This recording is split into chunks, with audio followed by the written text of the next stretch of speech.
Et se faisait alors l'écho de l'encyclique Quas Primas de Pie XI, dont nous fêtons le centenaire cette année en décembre. Pie XI disait « Ah, quelle félicité goûterions-nous si tous les hommes, les familles et les sociétés se laissaient gouverner par le Christ. » Mais alors, quel est l'obstacle majeur au règne du Christ? Mes frères, c'est le péché.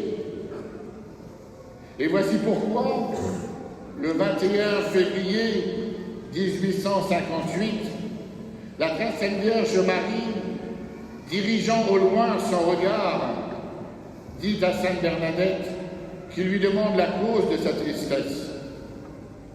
Elle lui répond « Priez pour les pécheurs ». Le péché est l'obstacle au règne de son Fils dans les âmes et dans la société. Qui sont ces pécheurs désignés par la Vierge Marie? Qui sont-ils? Ces pécheurs, mes frères, c'est vous, c'est moi, c'est nous tous.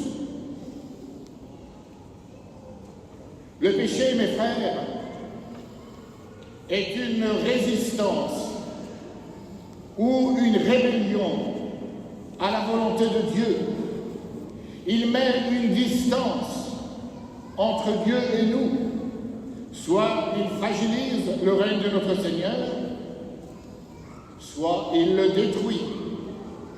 Cela dépend du degré de la faute commise. Et pourtant, malgré cela, le Christ nous poursuit de sa miséricorde. Il nous demande l'aumône de notre contrition et de notre conversion. Il veut régner en nous. Mes frères, le trône de ce roi, c'est la croix. Regardons-là, cette croix. La victime qui s'y trouve y est à cause de nous, à cause de chacun d'entre nous, à cause de notre indifférence.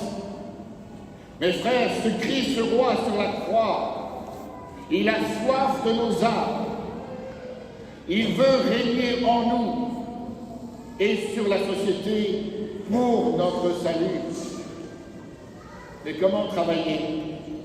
Chacun à notre place à restaurer ce royaume du Christ si attaqué aujourd'hui. La tâche semble surhumaine, tellement le péché surabonde. Elle est surhumaine. Mais le grand Bossuet disait, écoutez bien, quand Dieu efface, c'est qu'il veut écrire.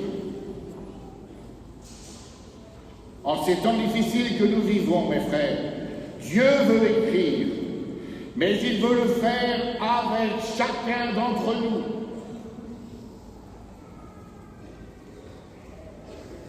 Il veut le faire avec nous. La réponse est la sainteté à laquelle le Christ roi nous appelle lorsqu'il nous commande « Soyez parfaits comme votre Père Céleste est parfait ». Le Saint, mes frères, c'est celui qui est uni à Dieu par la grâce. Le Saint, mes frères, il est le transparent de notre Seigneur Jésus-Christ, il accomplit sa volonté. En lui, le Christ règne. Le Père Chevrier disait « Le Saint parle à Dieu et Dieu lui obéit. » Le Saint, on pourrait dire presque, règne aussi sur Dieu. Parce que Dieu le Père voit dans le Saint l'image de son Fils. Aussi, nous tous qui sommes ici présents, ne cédons pas au découragement. Ne ralentissons pas nos efforts pour contribuer chacun à notre place au rétablissement du règne de notre Seigneur Jésus-Christ sur les cœurs, sur les âmes, sur les familles, sur les nations, pour que soit restaurée la civilisation chrétienne, fort de la promesse de notre Rédempteur qui nous a fait. Les portes de l'enfer ne prévaudront pas contre elle. Nous sommes tous, mes frères, nous sommes tous appelés à cette sainteté. Mais cela ne peut se réaliser dans la facilité. Non, le serviteur n'est pas au-dessus de son maître. Le Christ a gravi vers le trône de la croix dans la souffrance.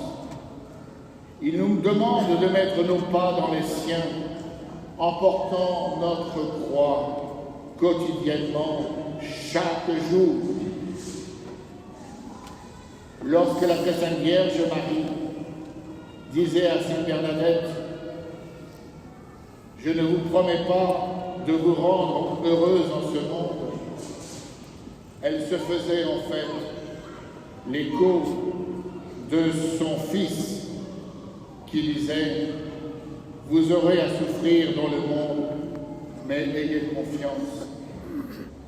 J'ai vaincu le monde. » Voyez-vous, malgré nos faiblesses, malgré nos chutes, ne nous décourageons pas.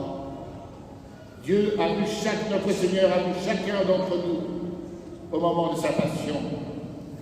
Et nous n'oublions pas que nous avons coûté cher à notre Seigneur Jésus-Christ, au Christ roi, et quel est le prix de notre achat?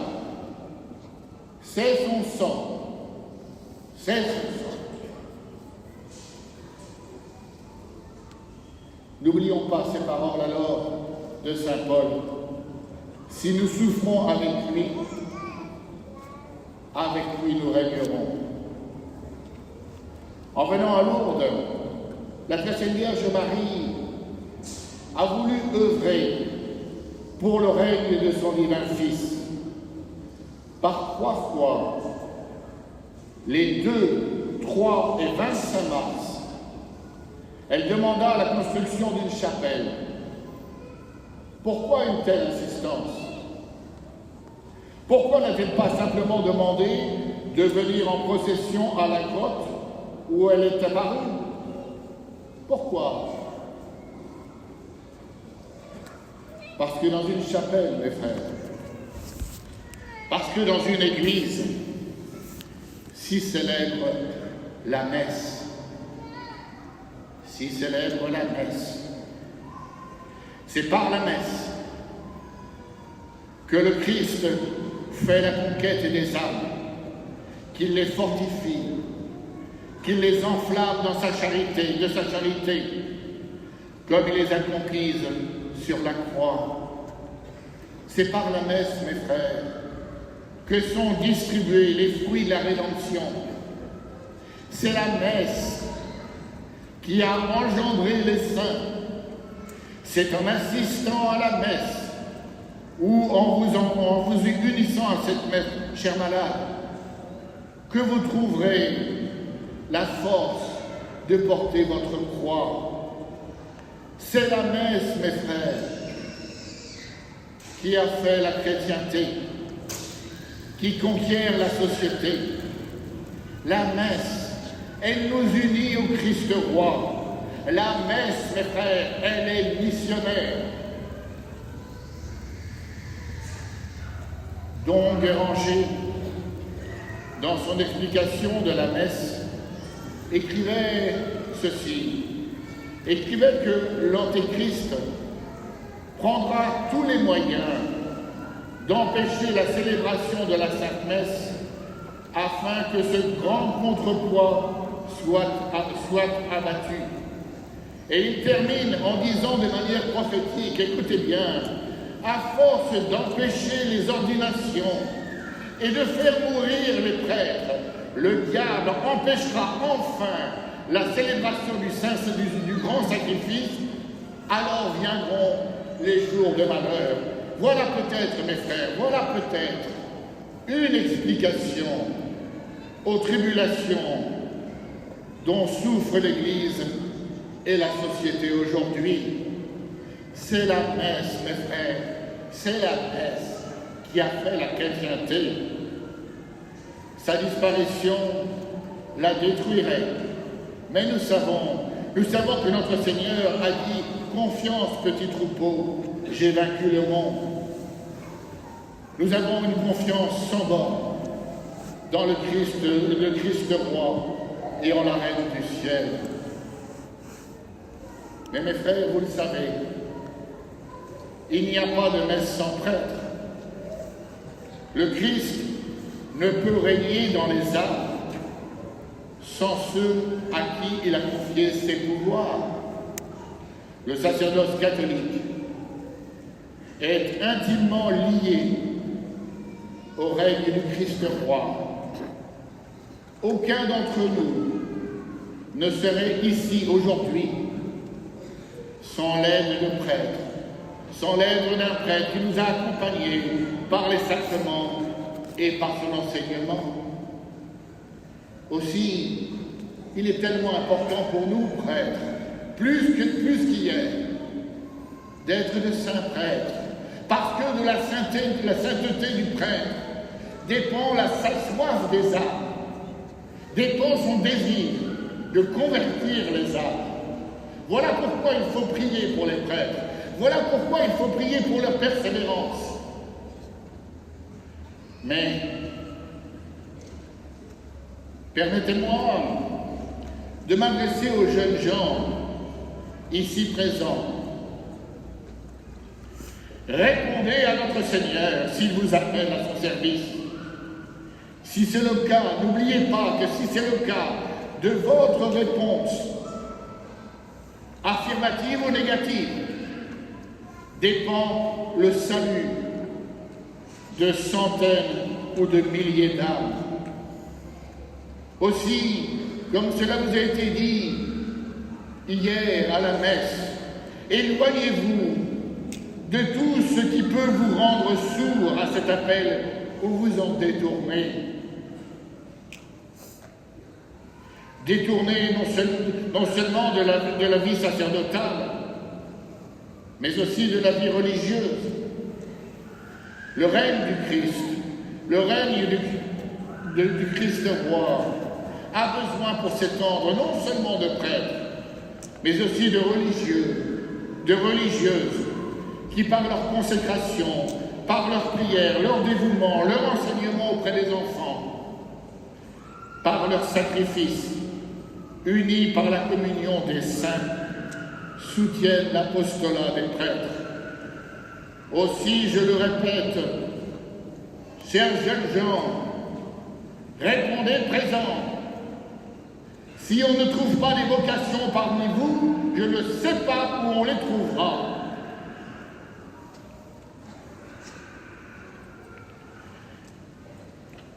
C'est peut-être, d'ailleurs, la grâce de ce jubilé. Aussi, à vous, chers parents, que le Christ règne dans vos familles.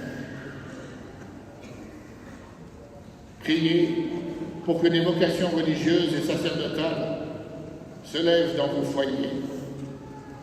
Une vocation dans une famille, c'est un honneur, mais aussi une source d'abondante grâce.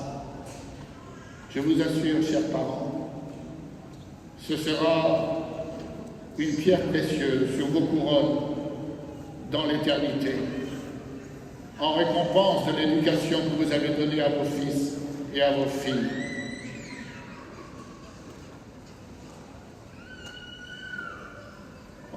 Prions enfin, faisons pénitence et œuvrons pour que se lève une élite catholique dont nous avons tant besoin. Une élite catholique qui, à la lumière de l'Évangile, défend les droits de Dieu et de l'Église, qui fortifie les bons et fait barrage aux ennemis du règne de notre Rédempteur. Oh mes frères, chacun à notre place, montrons l'exemple. Chefs d'entreprise, employés, paysans, ouvriers, pères de famille, mères de famille, grand-mère, grand-père, étudiants, là où vous vivez, rayonnez votre foi. C'est ainsi que vous aiderez au règne du Christ. Faites fi de tout respect humain. La foi n'est pas une affaire privée.